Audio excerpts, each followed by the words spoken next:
What is going on, my good people? This is Killer Chaos, and today we're going to be breaking down the co-main event of UFC 229, Tony Ferguson versus Anthony Showtime Pettis, or should I say Tony El Kukui Ferguson versus Anthony Showtime Pettis.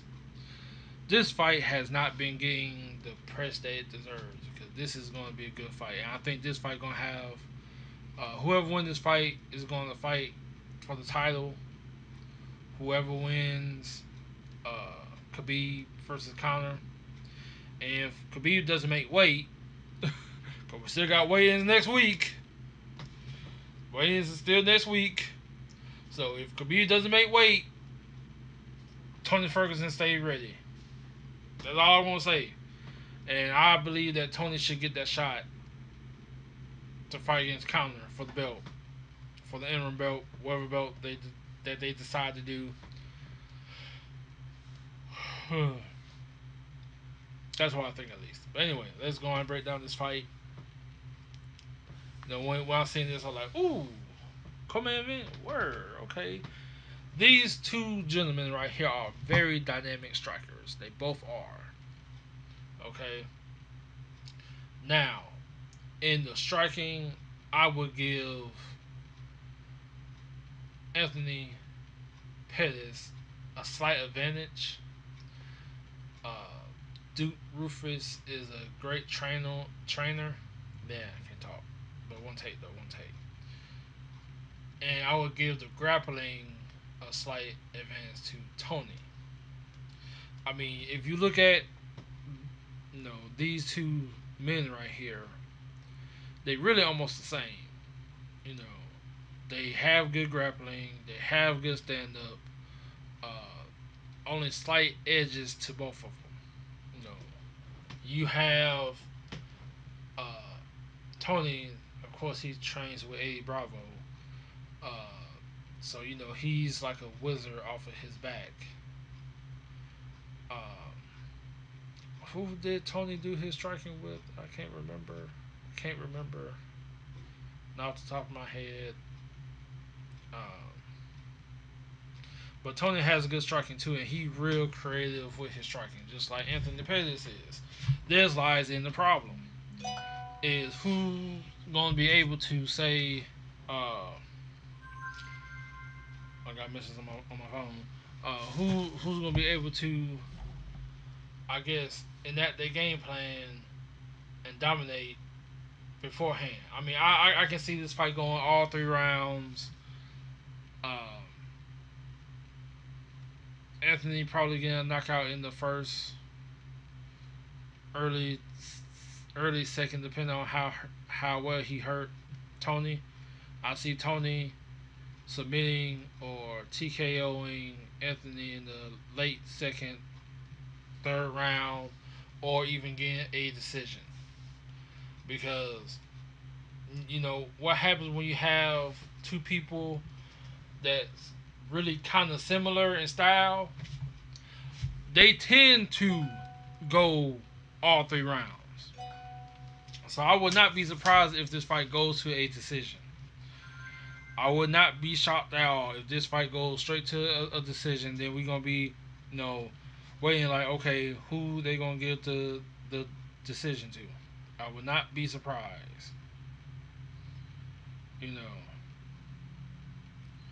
so you just be prepared when you sit and you watch this fight for some crazy striking exchanges because we know Anthony Pettis is a very creative striker. We've seen what he did to Benson Henderson in the WEC, the Showtime kick.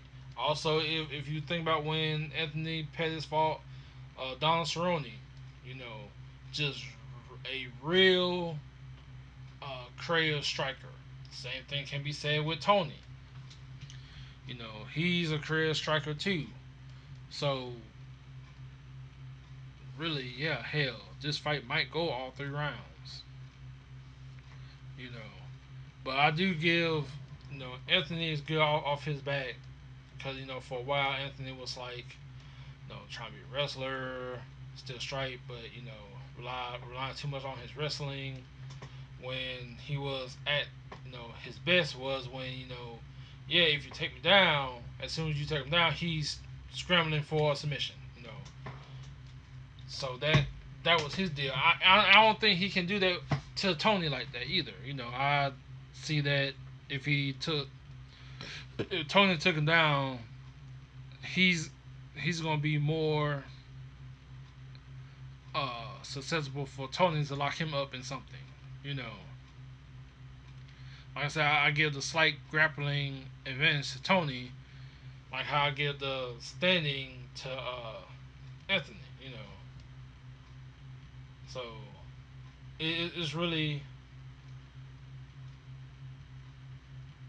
how you look at the fight, because even if Tony trying to stay on the outside, because Tony has what 3 inch reach, probably 4 inch reach advantage to Anthony. They're gonna let Anthony Pettis out to do his kicks and be creative, and you don't want that, Then it will be a short night. You're gonna be a kick to the head, and then that's all she wrote. So, um, I don't know. I kind of give in a decision while I'm going to give it to Tony.